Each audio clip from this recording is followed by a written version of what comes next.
प्रभु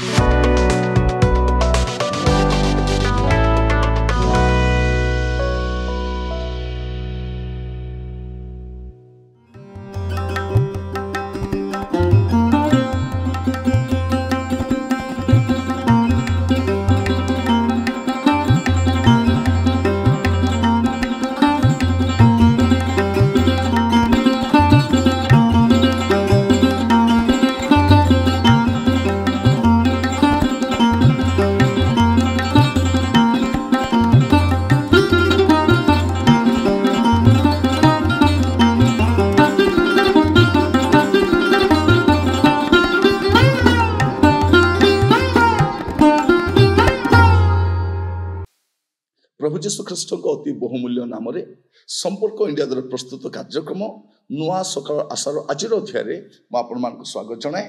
प्रभु आपण प्रत्येक को बाहुल्य रूपे आशीर्वाद करंतु। आज जो प्रसंग रे प्रभु को वाक्य आलोचना करवा आलोच्य प्रसंग होछि जदि ताहांको बाणी सुनो, जदि ताहांको बाणी सुनो। जदि प्रभु आपणक सहित कथा होछंती बाइबल पढ़िबा समय रे तांको दास मान द्वारा बा मंडली रे बा कौन सभा समिति रे बा प्रभु आपण सहित व्यक्तिगत भाव भी कथा होछंती। जदि आपण ताहांकर बाणी सुनंती आपण कौन करबा दरकार। एब्री पुस्तक लेखक लिखुचंती एब्री तार 3 अध्याय तार 7 पद एवं 8 पद। अतः पवित्र आत्मा जेपरि कहंती आज जदि तुमे माने ताहांको बाणी सुनो, जेपरि विरक्त जन्माइबा समय रे और प्रांतर रे परीक्षा दिन रे घटिथिला सही परी अपना अपना हृदय कठिन न करो। कितने सुंदर लेखा देखते प्रिय माने ए वाक्य गुड़ा आम एत ध्यान सहित पढ़ुना ये कौन लेखा जाऊँगी। अतएव पवित्र आत्मा जेपरि कहंती, पवित्र आत्मा जेपरि कहंती आज जदि तुम्हें माने ताहांको बाणी सुनो। एबे जदि आपण प्रभुकर बाणी शुणुछंती कौन करिवे, आपण अपना हृदय कठिन करिवे नहीं। प्रभु वाक्य कहवा समय रे आपण मानि नेबे, आपण सुधुरी जिबे, आपण परिवर्तित हो जिबे, आपण आपणार करि नेबे से वाक्य को, तेबे दया पाई जिबे। एमाने कौन लेखा जाउछि जेपरि विरक्त जन्माइबा स्थान रे प्रांतर रे परीक्षार दिन रे घटिथिला सही परी अपना अपना हृदय कठिन न करो, अपना अपना हृदय कठिन न करो। मोर प्रिय माने जदि आपण ताहांकर बाणी शुणुछंती आपण को बाधी पारे, आपण वाक्य शुणिबा समय कांदी पारंती, अनुताप करि पारंती, आपण को कष्ट लागि पारे, किंतु जहा जदि प्रभुंकर बाणी आपण जदि ग्रहण करि नेबे आशीर्वाद पाइबे। जो माने सुनंती और पालन करंती से माने धन्य बोली बाइबल कहे। खाली सुनिले हेबो नै, पालिबार भी अछि। प्रभु जहा कहउछती मानिबार भी अछि। अनेक थर में सुनु एई कान सुनु सेई कान छाड़ी दो, अनेक थर सुनु किंतु हम अनुतप्त होई न थाओ, अनेक थर सुनु समर्पित होई न थाओ, अनेक थर सुनु प्रार्थना करि न थाओ। प्रिय माने केते थर प्रभु कथा हेबे, प्रभु आउ केते थर कथा हेबे, आउ केते जन दासों को पठेबे, आउ केते संवाद आपण सुनिबे, केते संवाद सुनिबे, केतेटा संवाद सुनिला पर आपण परिवर्तित हेबे। आज कौन लेखा जाउछि जदि आमे ताहांकर बाणी सुनुछु हृदय को कठिन करिबा नाही। आपण देखिबे एब्री 3 अध्याय तार 15 पद लेखा जाउछि उक्त अछि आज जदि तुमे माने ताहांकर बाणी सुनो, जेपरि विरक्त जन्माइबा स्थान रे घटिथिला सही परि अपना अपना हृदय कठिन न कर। देखो तो रिपीटेडली लेखा होछि कौन लेखा जाउछि उक्त अछि आज जदि तुमे माने ताहांकर बाणी सुनो, जेपरि विरक्त जन्माइ माने प्रभु को विरक्त करिथिले। भाबी देखन प्रभु विरक्त हुअंती ना किंतु तांको भी विरक्त जन्माई थिले। विरक्त जन्माइबा स्थान रे घटिथिला सेही परि अपना अपना हृदय कठिन न कर। प्रिय माने हमर हृदय एमिति टाण हो जाइछि ତେଣୁ ପରମେଶ୍ୱରଙ୍କ ବାକ୍ୟ ହାତୁଡ଼ି ପରି। ହାତୁଡ଼ି। ଆଜିର ବକ୍ତା ମାନେ ହାତୁଡ଼ି ଧରି ବୁଲୁନାହାନ୍ତି, ଲଲିପପ୍ ଧରି ବୁଲୁଛନ୍ତି।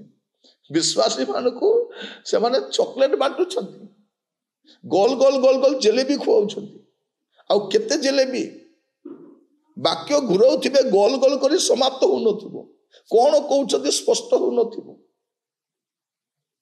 ପ୍ରଭୁ ଆପଣଙ୍କୁ ଅନୁଗ୍ରହ କରନ୍ତୁ। କଣ ଲେଖାଯାଉଛି ଏଠି ଯେ ପ୍ରଭୁଙ୍କର ବାକ୍ୟ ଶୁଣିଲେ ଆମେ ମାନି ନେବା ଦରକାର, କଠିନ ହେବା ନାହିଁ। ଆପଣ 4 ପର୍ବ ଦେଖିବେ, ଏଭଳି 4 ଅଧ୍ୟାୟ, ସେଇଠି ମଧ୍ୟ ଲେଖାଯାଉଛି 7 ପଦରେ, ଆଉ ଗୋଟିଏ ଦିନ ଅର୍ଥାତ୍ ଆଜି ଦିନ ନିରୂପଣ କରି ଏତେ କାଳ ପରେ ଦାଉଦଙ୍କ ଗ୍ରନ୍ଥରେ କହନ୍ତି, ଯେପରି ପୂର୍ବରେ କୁହାଯାଇଥିଲା। ହଁ, କଣ ଲେଖାଯାଉଛି? ଆଜି ଯଦି ତୁମେ ମାନେ ତାହାଙ୍କର ବାଣୀ ଶୁଣ, ଆପଣା ଆପଣା ହୃଦୟ କଠିନ ନ କର। ଭାବି ଦେଖନ୍ତୁ, ଏଭ୍ରି ପୁସ୍ତକର ଲେଖକ କେତେ ଯତ୍ନବାନ ଅଟନ୍ତି ଲୋକମାନଙ୍କୁ ପୁଣି ଥରେ ରିମାଇଣ୍ଡ କରାଇବା ପାଇଁ। ପବିତ୍ର ଆତ୍ମା କେମିତି ବାରମ୍ବାର ଗୋଟିଏ କଥାକୁ ଅଳ୍ପ ଅଳ୍ପ ସମୟ ମଧ୍ୟରେ ପୁନରାବୃତ୍ତି କରୁଛନ୍ତି। କଣ ବୋଲି ଲେଖାଯାଉଛି ଦେଖନ୍ତୁ ଏଠି, ଆଉ ଗୋଟିଏ ଦିନ ଅର୍ଥାତ୍ ଆଜି ଦିନ ନିରୂପଣ କରି। ପ୍ରଭୁ ଆଜି ଦିନ ଆମ ପାଇଁ ନିରୂପଣ କରିଛନ୍ତି। ଆଉ କଣ କହୁଛନ୍ତି? ଆଜି ଯଦି ତୁମେ ମାନେ ତାହାଙ୍କର ବାଣୀ ଶୁଣ, ଆପଣା ଆପଣା ହୃଦୟ କଠିନ ନ କର। ମୋର ପ୍ରିୟ ଭାଇ ଭଉଣୀ ମାନେ, ପ୍ରଭୁ ଯେତେବେଳେ ଆମ ସହିତ କଥା ହଉଛନ୍ତି, ସେଇ ସମୟରେ ଆମେ କଣ କରିବା ଦରକାର? ଆମେ ପରିବର୍ତ୍ତିତ ହେଇଯିବା ଦରକାର, ସେଇ ସମୟରେ ସଂଶୋଧିତ ହେଇଯିବା ଦରକାର। କାରଣ ବାଇବଲର ପରମେଶ୍ୱର କଣ କହୁଛନ୍ତି ଦେଖନ୍ତୁ। ବାଇବଲରେ ଗୋଟେ କଥା ଲେଖାଯାଏ, 2 Corinthians 6 ପର୍ବ ତାର 2 ପଦ। କାରଣ ସେ କହନ୍ତି, ଆମେ ଅନୁଗ୍ରହର ସମୟରେ ତୁମର ପ୍ରାର୍ଥନା ଶ୍ରବଣ କଲୁ, ଆଉ ପରିତ୍ରାଣ ଦିନରେ ଆମେ ତୁମର ସାହାଯ୍ୟ କଲୁ। ଦେଖ ଏବେ ମହା ଅନୁଗ୍ରହ ସମୟ, ଦେଖ ଏବେ ପରିତ୍ରାଣର ଦିନ। ଏବେ ତେଣୁ କଣ କରିବା ପ୍ରିୟ ମାନେ? ଏବେ ଆମ ଜୀବନକୁ ସଜାଡ଼ିବା ପାଇଁ, ଏବେ ତାଙ୍କ ବାଣୀ ଶୁଣିବା ପାଇଁ ଆପଣ ଯେବେ ଚର୍ଚ୍ଚକୁ ଯିବେ, ଗୋଟେ ପ୍ରାର୍ଥନା ସହିତ ଯାଆନ୍ତୁ। ପ୍ରଭୁ ମୁଁ ଯାଉଛି, ପ୍ରଭୁ ମତେ ଦୟାକୁ ଟିକେ କଥା ହୁଅନ୍ତୁ। ସଭା ସମିତିକୁ ଯାଆନ୍ତୁ, ବାଇବଲ ପଢିବା ସମୟରେ, କୌଣସି ଖ୍ରୀଷ୍ଟିଆନ ବହି ପଢିବା ସମୟରେ, ପ୍ରଭୁ ଏ ପୁସ୍ତକ ମୁଁ ପଢିବା ପାଇଁ ଯାଉଛି, ଟିକେ କଥା ହୁଅନ୍ତୁ। ଏ ସମ୍ବାଦ ମୁଁ ଶୁଣୁଛି ପ୍ରଭୁ, ଆଜି ୟୁଟ୍ୟୁବରେ ଶୁଣୁଛି ପ୍ରଭୁ, ଏ ସମ୍ବାଦରେ ମୋ ପାଇଁ କିଛି ରଖ। ଟାଇମ ପାସ୍ ପାଇଁ ବାକ୍ୟ ଶୁଣନ୍ତୁ ନାହିଁ। ହଁ ଶୁଣୁଥିଲି, ଏମିତି ଘରେ ଥିଲି ତ ନାଇଁ, ପ୍ରାର୍ଥନା କରନ୍ତୁ। କୌଣସି ବାକ୍ୟ ଶୁଣିବା ପୂର୍ବରୁ ପ୍ରାର୍ଥନା କରନ୍ତୁ, ପ୍ରଭୁ ଏଇ ବାକ୍ୟ ମୁଁ ଶୁଣିବା ପାଇଁ ଯାଉଛି, ଏଇ ବାକ୍ୟ ଦ୍ୱାରା ଆପଣ ମସ୍ତ କଥା ହୁଅନ୍ତୁ। ତାପରେ ଆପଣ ଯଦି ଖାଇବା ପୂର୍ବରୁ ପ୍ରାର୍ଥନା କରୁଛୁ, ବାକ୍ୟ ଶୁଣିବା ପୂର୍ବରୁ ବି ପ୍ରାର୍ଥନା କରନ୍ତୁ, ପ୍ରଭୁ ଏଇ ବାକ୍ୟ ମୋ ପାଇଁ, ମୋ ସ୍ୱାସ୍ଥ୍ୟ ପାଇଁ, ମୋର ଆତ୍ମିକ ସ୍ୱାସ୍ଥ୍ୟ ପାଇଁ ଆଶୀର୍ବାଦର କାରଣ ହଉ। ପ୍ରଭୁ ଆପଣମାନଙ୍କୁ ପ୍ରତ୍ୟେକଙ୍କୁ ଆଶୀର୍ବାଦ କରନ୍ତୁ। ଆସନ୍ତୁ ପ୍ରାର୍ଥନା କରିବା। ଅନୁଗ୍ରହକାରୀ ପିତା, ଆପଣମାନଙ୍କୁ ଗୋଟେ ସୁନ୍ଦର ଅବକାଶ ଦେଇଛନ୍ତି। ଆପଣ କହୁଛନ୍ତି, ଆଜି ଯଦି ତୁମେ ମୋର ବାଣୀ ଶୁଣ। ଆପଣ ପବିତ୍ର ଆତ୍ମାଙ୍କ ଦ୍ୱାରା କହିଛନ୍ତି, ଭକ୍ତ ଦାଉଦଙ୍କ ଦ୍ୱାରା କହିଛନ୍ତି। ଆଜି ବି ଆମମାନଙ୍କୁ କ୍ଷୀଣ ସ୍ୱର କହୁଛନ୍ତି, ପୁଅରେ ଝିଅରେ, ତୁମେ ଯଦି ଆଜି ମୋର ରବ ଶୁଣୁଛ, ଅଗ୍ରାହ୍ୟ କର ନାହିଁ, ଉପେକ୍ଷା କର ନାହିଁ, ମାନିନିଅ। ପ୍ରଭୁ ହୁଏତ ଆଗାମୀ ସମୟ ଆମେ ପାଇ ନ ପାରୁ, ପ୍ରଭୁ ଆଜି ଆପଣମାନଙ୍କୁ ସ୍ପଷ୍ଟ ଭାବରେ ଯାହା ଇଙ୍ଗିତ କରୁଛନ୍ତି, ଆତ୍ମାଙ୍କ ଦ୍ୱାରା ଯାହା ଜଣାଉଛନ୍ତି, ତାହା ମାନିବା ପାଇଁ ଆଉ ପରିବର୍ତ୍ତିତ ହେବା ପାଇଁ ସାହାଯ୍ୟ କର। ପ୍ରତ୍ୟେକଙ୍କୁ ଆପଣଙ୍କ ହସ୍ତ ରଖିଲି, ଆପଣଙ୍କ ଦୟାଗୁଣରେ କଢେଇ ନିଅନ୍ତୁ।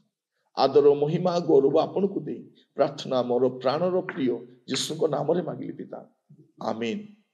ପ୍ରଭୁ ଆପଣମାନଙ୍କୁ ପ୍ରତ୍ୟେକଙ୍କୁ ବାହୁଲ୍ୟ ରୂପେ ଆଶୀର୍ବାଦ କରନ୍ତୁ। ପ୍ରଭୁ ଯଦି ଅନୁଗ୍ରହ କରନ୍ତି, ଆସନ୍ତାକାଲି ନୂଆ ଅଧ୍ୟାୟରେ ଜଡ଼ିତ ହେବା। ବିଦାୟ ଦିଅନ୍ତୁ। ନମସ୍କାର।